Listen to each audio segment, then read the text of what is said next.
श्री स्वामीनारायण भगवान की जय। श्री अक्षर पुरुषोत्तम महाराज की जय। श्री गुणातीतानंद स्वामी महाराज की जय। श्री भगत जी महाराज की जय। श्री शास्त्री जी महाराज की जय। श्री योगी जी महाराज की जय। श्री प्रमुख स्वामी महाराज की जय। श्री महंत स्वामी महाराज की जय।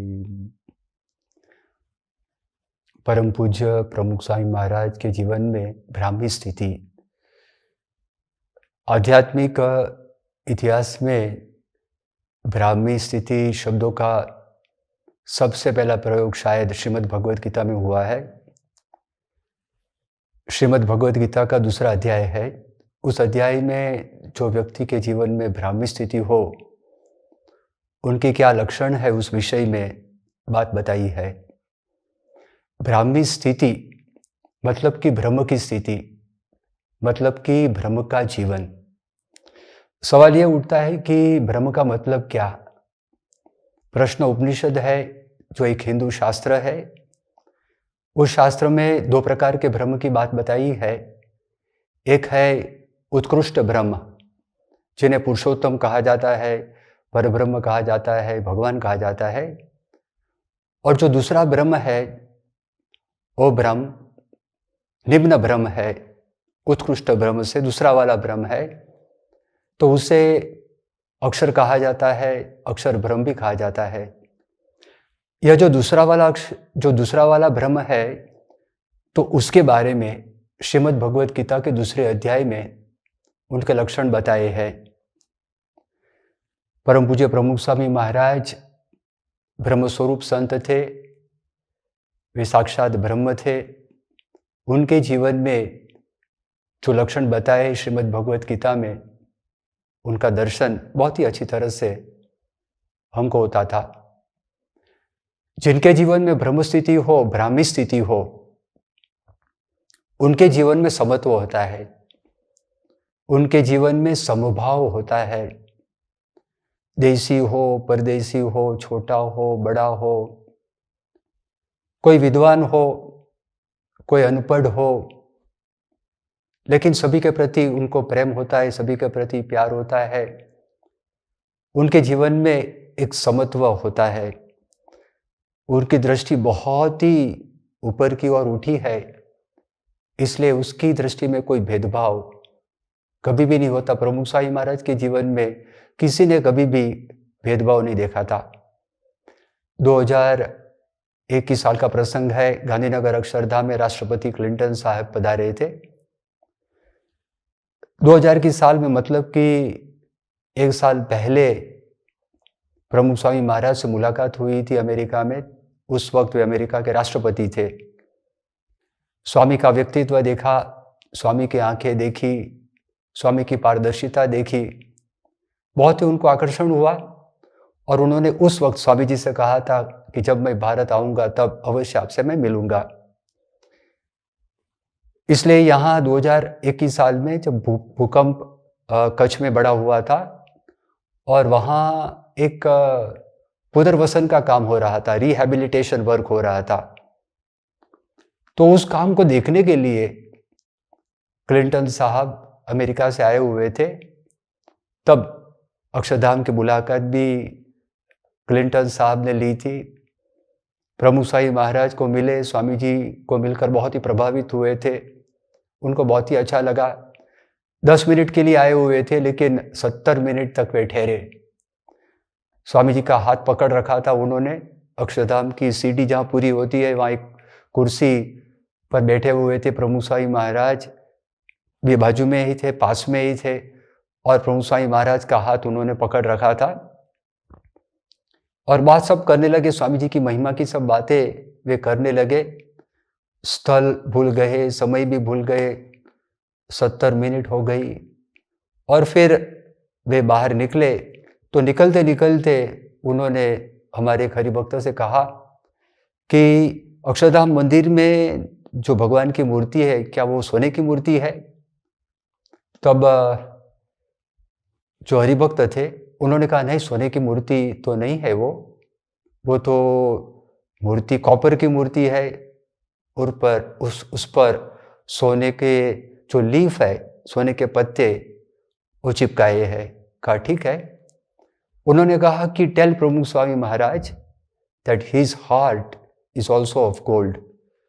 आप प्रमुख स्वामी महाराज को ये कहिएगा कि प्रमुख स्वामी महाराज का जो हृदय है वो हृदय भी सोने का है।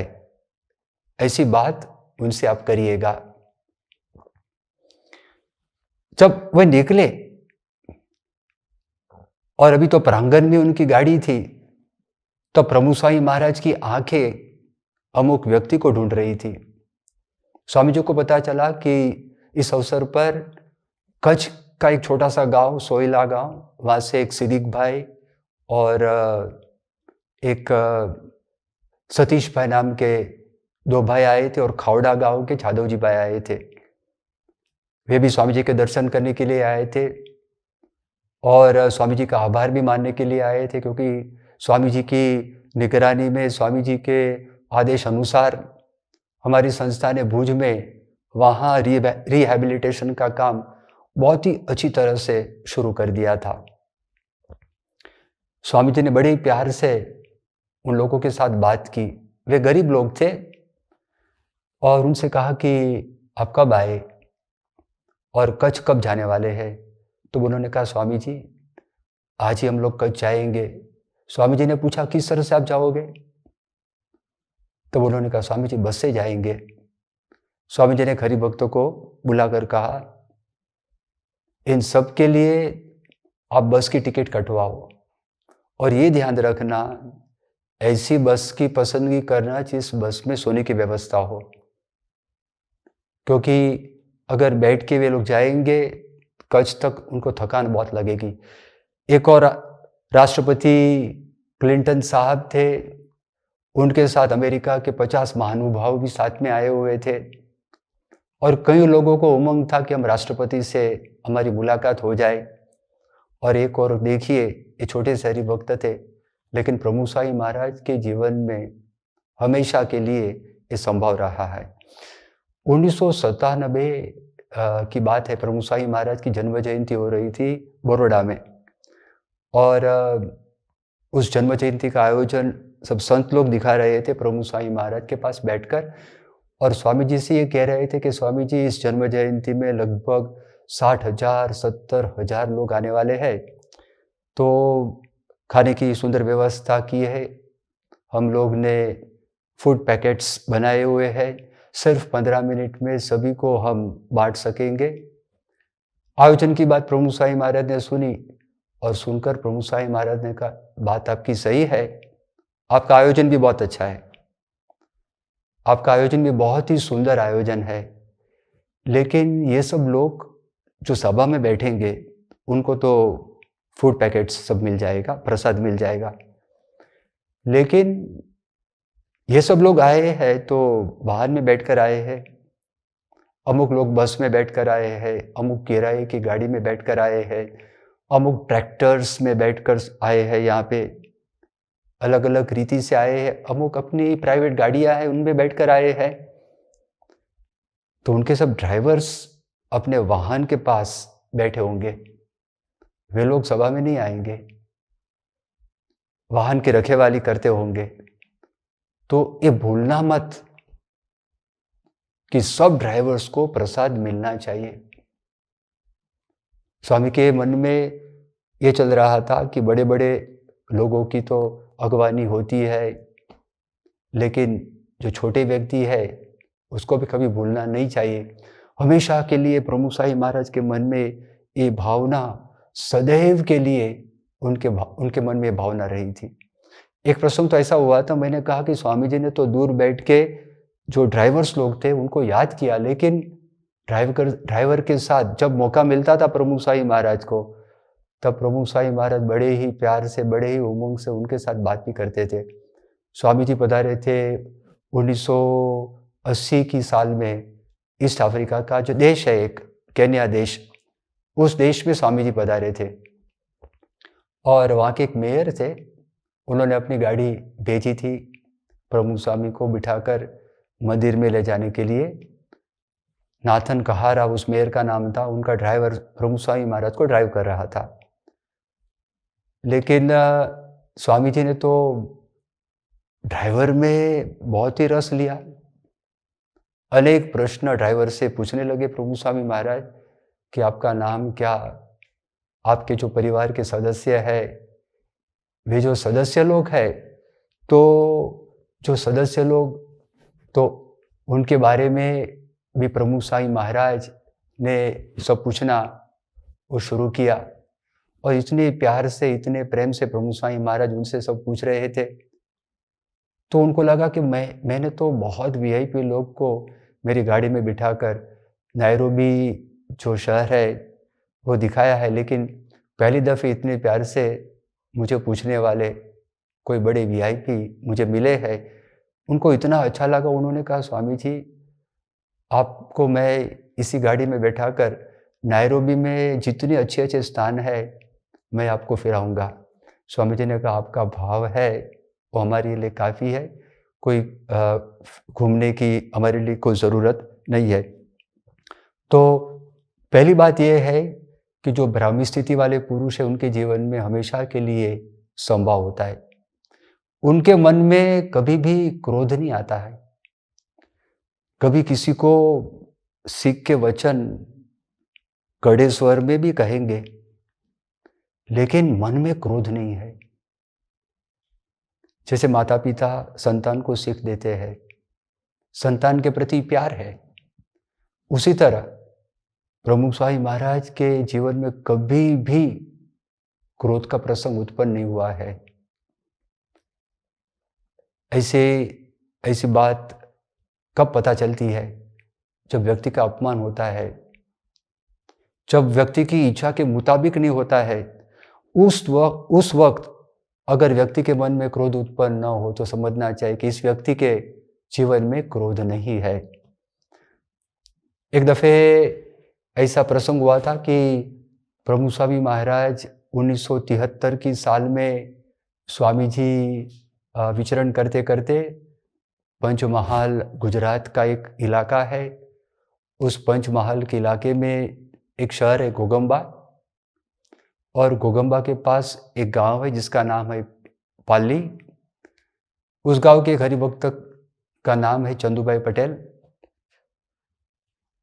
चंदूभाई पटेल हमारा एक विद्यानगर में छात्रालय है, छात्रावास है। उस छात्रावास में चंदूभाई सेवा करते हैं। उनको पता चला कि प्रमुख स्वामी महाराज घोगंबा पधारने वाले हैं, वे भी वहाँ पहुँच गए और उनके गांव भी स्वामी जी जाने वाले हैं। तब प्रमुख स्वामी जी महाराज को उन्होंने विनती की, स्वामी जी मेरे घर में आप चरण डालोगे, मेरे घर में पधरावनी करोगे? तब स्वामी जी ने कहा मुझे तो कोई हरकत नहीं है, लेकिन आपके जो भाई है उस भाई को सत्संग नहीं है। हमारी संस्था की ओर और संतों की ओर आपके भाई को पूर्वाग्रह है, उनके मन में उनके प्रति द्वेष की भावना है। अगर मैं आपके घर में चरण डालूं तो आपके बीच और आपके भाई के बीच झगड़ा हो जाएगा। हम लोग तो विचरण करते हैं झगड़ा मिटाने के लिए, हम विचरण करते हैं शांति की स्थापना करने के लिए, और हमारे आने से अगर आपके घर में झगड़ा हो जाए तो मैं वो नहीं चाहता। कहा स्वामी जी ठीक है, जैसी आपकी मर्जी। लेकिन जब स्वामी जी ने पधरावनी शुरू की तो उनके घर के पास एक हरिभक्त का घर था, वहाँ स्वामी जी गए। जैसे ही गए वे भूल गए, स्वामी जी ने ना कही थी। अचानक स्वामी जी से वे कहने लगे स्वामी जी मेरा घर तो पास में ही है, बगल में ही है, आप चरण डालो। स्वामी जी ने कहा ठीक है। जैसे ही स्वामी जी ने उस घर में प्रवेश किया, उनका भाई तैयारी था अपमान करने के लिए, अचानक बाहर आया प्रांगण में। स्वामी जी प्रांगण में ही खड़े थे और कहा निकल जाओ मेरे घर में से, गेट आउट। मैंने आपको आमंत्रण नहीं दिया, मेरा भी घर है, ये सिर्फ मेरा भाई का घर नहीं है, आप निकल जाओ यहाँ से। स्वामी जी बहुत स्वस्थ थे। स्वामी जी की मति बहुत स्थिर थी। स्वामी जी के मन में जरा भी क्षोभ उत्पन्न नहीं हुआ, जरा भी मन में उद्वेग उत्पन्न नहीं हुआ, आकुलता व्याकुलता स्वामी जी के मन में उत्पन्न नहीं हुई। साथ में एक राजपूत थे, मोती सिंह करके, उनको बहुत ही बुरा लगा। उनके मन में तो बहुत गुस्सा आया, लेकिन स्वामी जी ने उन्हें कहा, आप शांत रहना, एक भी शब्द मत बोलना। और जब बाहर निकले तब चंदू भाई बहुत ही स्वामी जी के पास गिड़गिड़ाने लगे और स्वामी जी से कहने लगे, स्वामी जी मुझे क्षमा कीजिएगा, आपने ना कही थी, मेरी बहुत बड़ी भूल हो गई। स्वामी जी ने कहा, नहीं नहीं, कोई भूल नहीं हुई, आप चिंता मत करना, ऐसे तो हमारे जीवन में होते रहते हैं, अपमान तो साधु के श्रृंगार है, श्रृंगार। भगवान स्वामीनारायण ने कहा है अपने उपदेश वचनामृत में कि अपमान तो साधु को सहन करना चाहिए और साधु के गहने हैं। उनका मन उन्होंने शांत कर लिया। क्रोध का एक निमित्त था, स्वामी जी कर सकते थे क्रोध चंदू भाई पर, मैंने तो तुम्हें बताया था कि तुम्हारे घर मुझे नहीं आना है, अभी देखो क्या हुआ। लेकिन स्वामी जी ने एक भी शब्द अपने मुख में से कहा ही नहीं, बहुत ही शांत थे। जो भ्रामी स्थिति वाले व्यक्ति होते हैं, ऐसे व्यक्ति के मन में कभी भय भी नहीं होता है। ये बहुत बड़ी बात है। मनुष्य मात्र के भीतर, मनुष्य मात्र के हृदय में भय तो रहा है।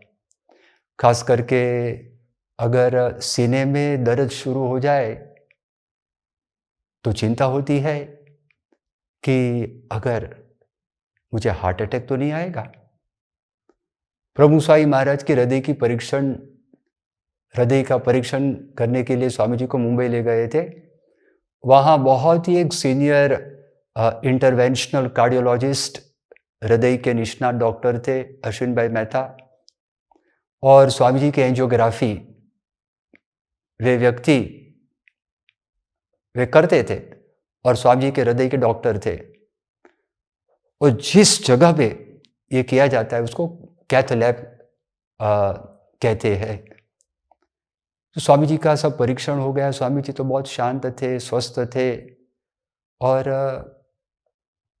खुश मिजाज में थे। फिर अश्विन भाई डॉक्टर ने बताया, अश्विन भाई मेहता ने, उन्होंने कहा, मुझे बहुत, मेरे लिए अचरज की बात है। अचरज की बात यह है कि मेरे पास तो बड़े बड़े महानुभाव हृदय की जो टेस्ट है वो परीक्षण करवाने के लिए मेरे पास आते हैं, लेकिन उनका चेहरा बदल जाता है, हृदय की धड़कन बढ़ जाती है, कभी पसीना पसीना भी निकल जाता है और आतुरतापूर्वक परीक्षण का जो परिणाम है उसकी प्रतीक्षा वे करते हैं। और वे लोग हमसे पूछते भी है कि रिजल्ट क्या आया, पॉजिटिव आया है, नेगेटिव आया है, क्या है। अब तक प्रभु स्वामी महाराज ने कभी भी मुझे ऐसा नहीं पूछा है कि रिजल्ट्स क्या है। उनके जीवन में मैंने कभी भी चिंता नहीं देखी, उनके जीवन में कभी भी मैंने टेंशन नहीं देखा, उनके जीवन में मैंने कभी भी स्ट्रेस नहीं देखा, उनके जीवन में मैंने कभी भी भय नहीं देखा। दूसरा एक प्रसंग हुआ था 1981 में, 1981 की साल में भगवान स्वामीनारायण द्विजन्म शताब्दी महोत्सव प्रमुख स्वामी के निश्रा में हमारी संस्था BAPS स्वामीनारायण संस्था वो मना रही थी और बहुत बड़ा भव्य उत्सव उस समय 37 डेज का, 37 दिन का उत्सव नहीं, महोत्सव बड़े पैमाने पे अहमदाबाद में हुआ था।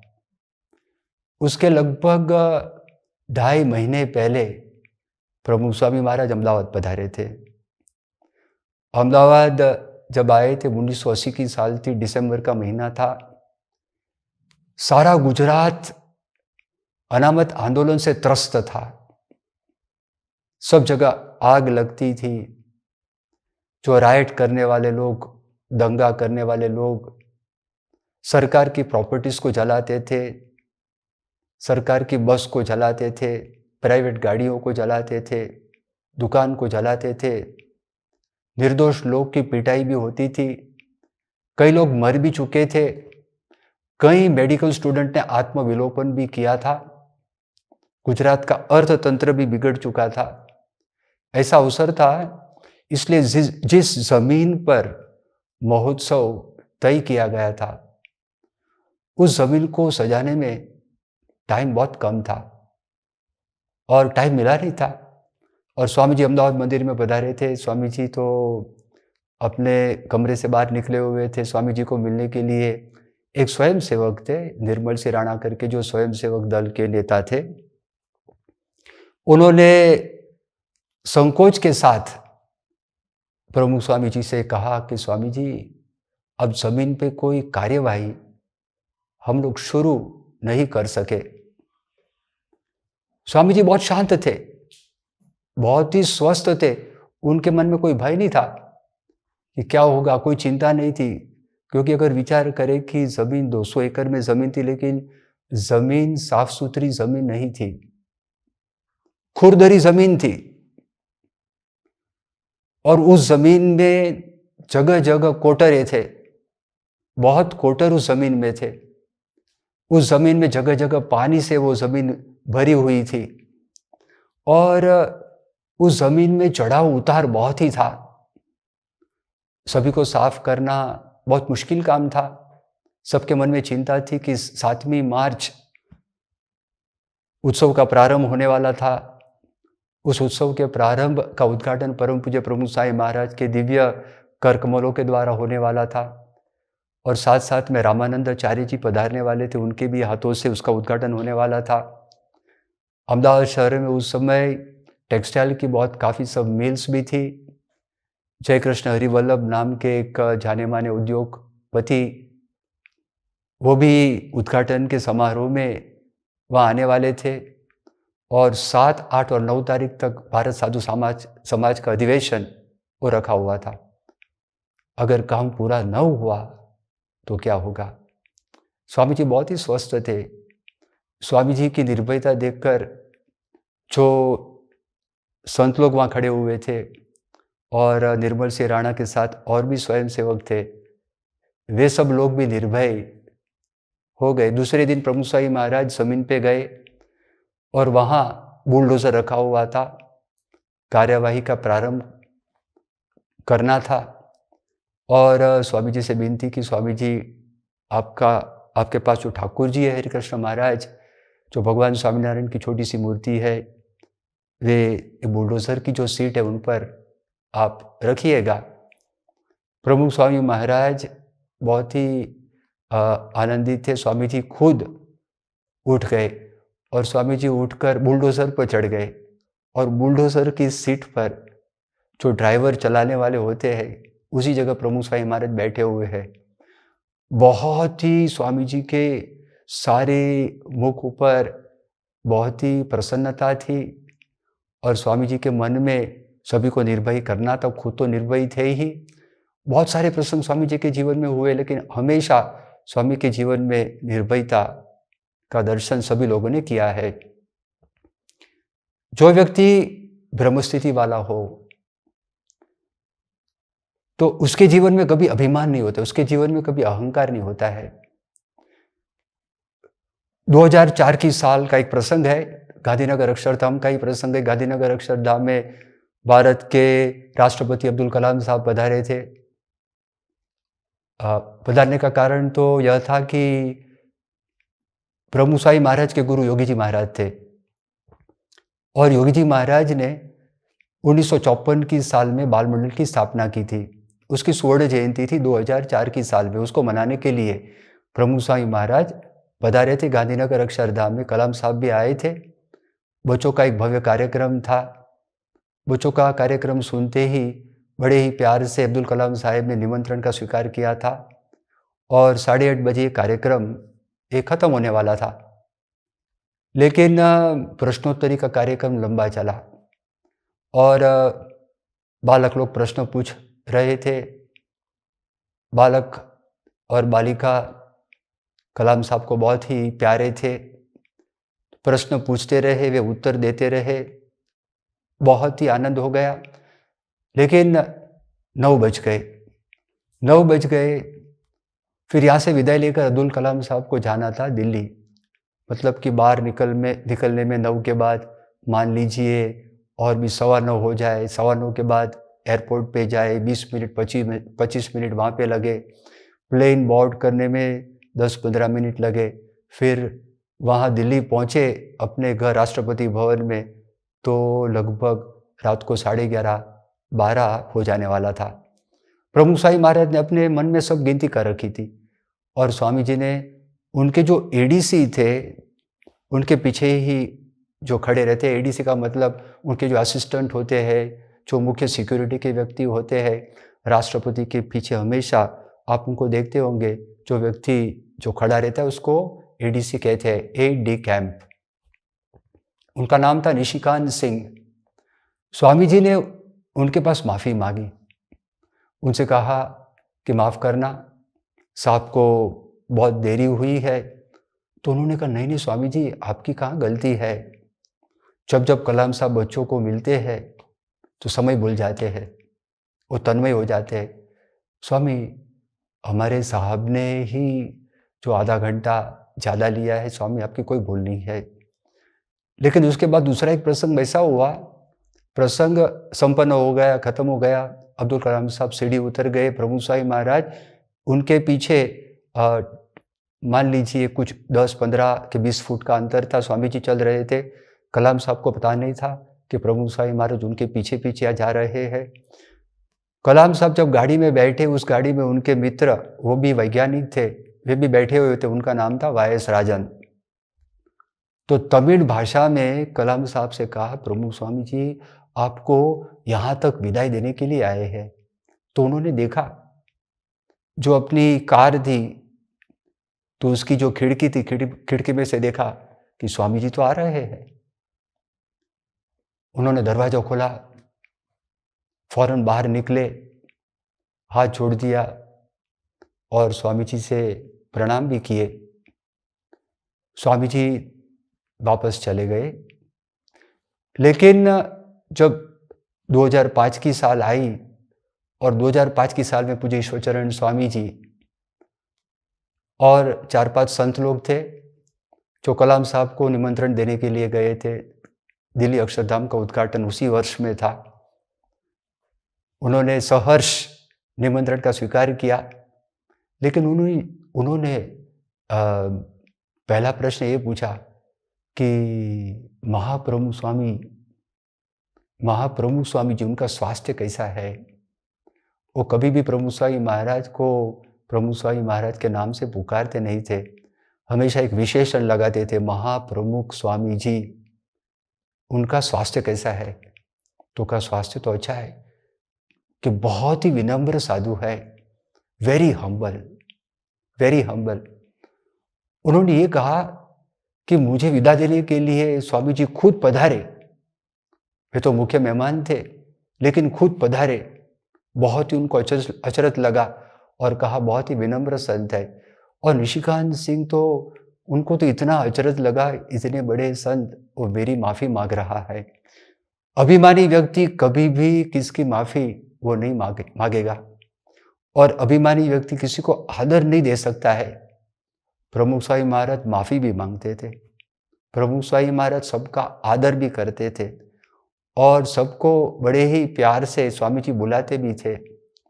उतना ही नहीं, जो अभिमानी व्यक्ति होता है वो झुक नहीं सकता, लेकिन स्वामी सबके पास झुकते रहे, भगवान की मूर्ति के पास झुकते थे। उनसे उम्र में छोटे संत, जिन्हें हम सद्गुरु संत के नाम से पुकारते हैं, उस वक्त महंत स्वामी महाराज, डॉक्टर स्वामी, कोठारी स्वामी, त्याग वल्लभ स्वामी, ईश्वर स्वामी, विवेक सागर स्वामी, तो उनको भी प्रमुख स्वामी महाराज ने कई बार दंडवत प्रणाम किए हैं। उनसे भी छोटे संत, उनके भी चरण स्पर्श किए हैं। स्वामी जी ने युवकों के भी चरण स्पर्श किए हैं, तरुणों के भी चरण स्पर्श किए हैं। स्वामी जी ने बच्चों के पास भी माफ़ी मांगी है। हमेशा के लिए प्रमुख स्वामी झुकते रहे हैं। ब्रह्मस्थिति वाला जो व्यक्ति है, उसके जीवन में कभी भी अभिमान नहीं होता है। प्रमुख स्वामी महाराज ने कितने जबरदस्त काम किए हैं। लेकिन कभी भी प्रभु स्वामी महाराज ने अपने मुख से ये नहीं कहा कि मैंने ये काम किया है। चाहे वो बड़े बड़े महोत्सव हो, चाहे सुवर्ण तुला हो, प्लेटिनम तुला हो, चाहे संस्कार प्रदान का कार्य हो, चाहे सामाजिक सेवाओं हो, चाहे भूकंप का काम हो, चाहे बाढ़ के बाद जो रिलीफ वर्क हो, सभी कार्य में कभी भी प्रमुख स्वामी महाराज ने ऐसा नहीं कहा। इतने बड़े बड़े काम किए, 1000 युवाओं को तो स्वामी जी ने साधु की दीक्षा दी।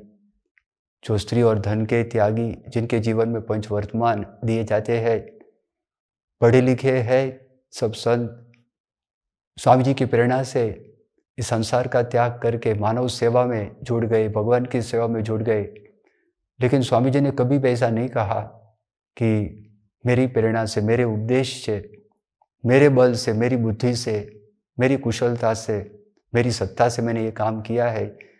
भगवान की कृपा से, मेरे गुरु शास्त्री योगी महाराज की कृपा से ये सब काम हुआ है। तो वे हमेशा के लिए निरहंकारी थे, वे अहम शून्य थे। दूसरी एक बात श्रीमद् भगवद गीता में बताई है कि ब्रह्मभूतः प्रसन्नात्मा, 18वें अध्याय में यह श्लोक आता है कि ब्रह्मभूतः प्रसन्नात्मा, उनकी आत्मा हमेशा के लिए प्रसन्न होती है, सभी प्रसंगों में सदैव प्रसन्न होती है। कड़वे प्रसंग में भी उनकी आत्मा ये हमेशा के लिए ये प्रसन्न रहती है। 1998 की साल की बात है। प्रभु स्वामी महाराज अमेरिका के शहर न्यूयॉर्क में थे और स्वामी जी की एंजियोग्राफी वहाँ डॉक्टर श्वार्ट्स वो कर रहे थे। बहुत ही एक प्रख्यात हॉस्पिटल, लेनॉक्स हिल हॉस्पिटल, और उस हॉस्पिटल में प्रभु स्वामी महाराज का परीक्षण हो रहा था। जैसे ही एंजियोग्राफी का प्रारंभ किया और हृदय की जो रक्तवाहिनी में से वे लोग वायर डालते हैं, और जैसे ही हृदय के करीब नज़दीक यह वायर पहुंचा, उनको वायर बाहर निकालना पड़ा क्योंकि वहाँ अल्सर हुआ था। और स्वामी जी का स्वास्थ्य मतलब कि बहुत जोखिम था, डेंजरस था, रिस्की था। मानो ज्वालामुखी के मुख पर प्रभु स्वामी महाराज बैठे हुए थे। स्वामी जी तो लेटे हुए थे, उनके पास एक सेवक संत जिनका नाम था कृष्ण वल्लभ स्वामी, जिनको अंग्रेजी आती थी, वो सेवक संत बाहर निकले हुए थे स्वामी जी के समाचार देने के लिए। अन्य हरिभक्त संत लोग जो बाहर बैठे हुए थे, उनको बताना था कि स्वामी जी का स्वास्थ्य अच्छा नहीं है और इस तरह का स्वास्थ्य है, इसलिए डॉक्टर की ये सलाह है कि अभी इमीडिएटली प्रभु स्वामी महाराज को ऑपरेशन थिएटर में ले जा करके उनकी बाईपास सर्जरी करनी होगी। यह समाचार देने के लिए सब डॉक्टर्स बाहर गए थे। कृष्ण वल्लभ स्वामी अकेले थे, जो अंग्रेजी उनको आती नहीं थी, और डॉक्टर श्वार्ट्स के एक असिस्टेंट थे, मददनीश थे, वो वहाँ खड़े थे। तो उनको लगा सभी संतों को अंग्रेजी आती है, क्योंकि योगीचरण स्वामी जो बाहर गए थे वे अंग्रेजी बोलते थे। फिर अंग्रेजी में बात करना उन्होंने प्रारंभ किया कृष्ण वल्लभ स्वामी के साथ, असिस्टेंट ने। स्वामी जी ये सब देख रहे थे और कृष्ण वल्लभ स्वामी समझ नहीं पा रहे थे कि क्या बोल रहे हैं ये, और अपनी आंखें ताक कर वे सुन रहे थे। यह दृश्य देखकर प्रभु स्वामी महाराज इतने जोर जोर से हंसने लगे। असिस्टेंट वो एकदम हैरान रह गए। उसको लगा ये क्या है, कौन सा पेशेंट है। पेशेंट को तो मालूम है कि हृदय की परीक्षा हो रही है, उसका परीक्षण हो रहा है, हृदय की टेस्ट हो रही है, तो ये तो निर्भय तो है, लेकिन इतने आनंदित है। इनकी आत्मा कितनी प्रसन्न आत्मा है। फिर स्वामी जी को 2012 की साल में पेसमेकर उनके सीने में लगाया था, और डॉक्टर तेजस पटेल, यश लोखंडवाला, 2 डॉक्टरों की टीम थी, उन्होंने मिलकर स्वामी जी का ऑपरेशन किया था। उस वक्त कई संत लोग वहाँ भी गए थे, साल हॉस्पिटल में अहमदाबाद में। और जब ये जो प्रक्रिया पेसमेकर रखने की प्रक्रिया ख़त्म हुई, स्वामी जी बाहर निकले व्हीलचेयर में। स्वामी इतने प्रसन्न थे, सारे बदन पर प्रसन्नता छा गई थी। स्वामी जी व्हीलचेयर में बैठे थे, जब बाहर निकले तो लॉबी में जो रास्ता था, दोनों ओर डॉक्टर्स की एक कतार लगी हुई थी। उस पंक्ति में डॉक्टर खड़े थे स्वामी जी के आशीर्वाद पाने के लिए। और साल हॉस्पिटल 5 फ्लोर्स की है, सभी को पता चला प्रमुख स्वामी जी यहाँ पे आए हुए हैं। तो साल हॉस्पिटल की खिड़की में से बाहर पेशेंट्स लोग देख रहे थे, स्वामी जी कब बाहर निकले, दर्शन हो जाए। प्रमुख स्वामी महाराज जैसे ही बाहर आए, सब लोग स्वामी जी के दर्शन करने लगे। रास्ता बंद हो गया था, इतनी भीड़ भाड़ हो गई थी वहाँ पे। तो रिक्शा वाला वे पूछते थे स्वामी जी से कि यहाँ कोई एक्टर आया हुआ है क्या इस हॉस्पिटल में? तो एक हरिभक्त हंसी मजाक में कहा, एक्टर तो है, एक्टरों का भी एक्टर आया हुआ है। और यहाँ प्रमुख स्वामी महाराज खुद पधारे हैं, और वे तो साक्षात ब्रह्म स्वरूप है, ब्रह्म है। उन्होंने मनुष्य देह धारण किया हुआ है, इसलिए ये सब खेल उनके शरीर में हम सब देखते हैं। लेकिन उनकी आत्मा बहुत ही प्रसन्न, सभी मंदिर में आए, बहुत ही प्रसन्न थे। सभी को लगा कि सभी अवस्था में, सभी स्थिति में प्रमुख स्वामी महाराज हमेशा के लिए प्रसन्न रह सकते हैं। और एक सबसे बड़ा सद्गुण ब्रह्मस्थिति वाला, जिसको ब्रह्मस्थिति हो, आनंद का कारण क्या, प्रसन्नता का कारण क्या, किसी कामना नहीं है उसका कारण क्या, कोई भय नहीं है, संभाव है उसका कारण क्या? उसका कारण ऐसे व्यक्ति को भगवान का साक्षात्कार होता है। भगवान के सुख में ही वे रमवाण होते हैं, भगवान में तन्मय होते हैं, भगवान में एकाग्र होते हैं, उनका जीवन भगवानमय होता है। एक दफे रोनाल्ड पटेल ने प्रमुख स्वामी महाराज से प्रश्न पूछा, स्वामी जी आपकी जब बाईपास सर्जरी हुई और सर्जरी के बाद आप जब होश में आए, आप तो बेहोश थे, जब होश में आए तब आपके मन में सबसे पहला विचार कौन सा आया था? तब स्वामी जी ने कहा, भगवान का विचार। रोहन पटेल ने दूसरा प्रश्न पूछा कि आपके मन में ऐसा विचार नहीं आया कि मैं तो भगवान के पास पहुंच गया था बेहोशी में, और भगवान को छोड़कर जब मेरी आंखें खुली इस धरती पे मैं क्यों आ गया? स्वामी जी ने कहा नहीं। तो उन्होंने कहा क्यों नहीं? तब स्वामी जी ने कहा, भगवान अखंड हमारे साथ में ही है, भगवान हमारे से दूर नहीं जाते हैं। स्वामी जी राजकोट में थे, एक अनजान युवक आ गया स्वामी जी के पास, और स्वामी जी से उन्होंने ये प्रश्न पूछा कि स्वामी जी आपने भगवान के दर्शन किए हैं? स्वामी जी ने कहा, दर्शन तो किए हैं, इसलिए तो आनंद में हूँ और इसलिए मैं बात कर रहा हूँ। तो उन्होंने कहा, लेकिन स्वामी जी आपको भगवान तादृश है? तादृश का मतलब जैसे भगवान है वैसे ही आपको दिखाई दे रहे हैं। तब स्वामी जी ने कहा, भगवान हमेशा तादृश है। मुंबई में एक समाचार पत्र है जन्मभूमि प्रवासी, उनके एक प्रतिनिधि स्वामी जी को मिलने के लिए आए थे, जीतूभाई सोमपुरा। उन्होंने स्वामी जी से कहा, स्वामी जी एक प्रश्न है कि आपके जीवन में भगवान का सर्वप्रथम अनुभव आपको कब हुआ? स्वामी जी ने गुजराती, ऐसा ये सब जवाब तो स्वामी जी गुजराती में दे रहे थे। स्वामी जी ने कहा, भगवान तो पहलेથી જ છે, आपको भगवान का सर्वप्रथम अनुभव कब हुआ? स्वामी जी ने कहा, पहले से है। यह स्वामी जी की ये विशेषता थी, उन्हें भगवान का साक्षात्कार था, भगवान की भक्ति में ही वे हमेशा के लिए रत थे, भगवान के सुख के वे भोगी थे।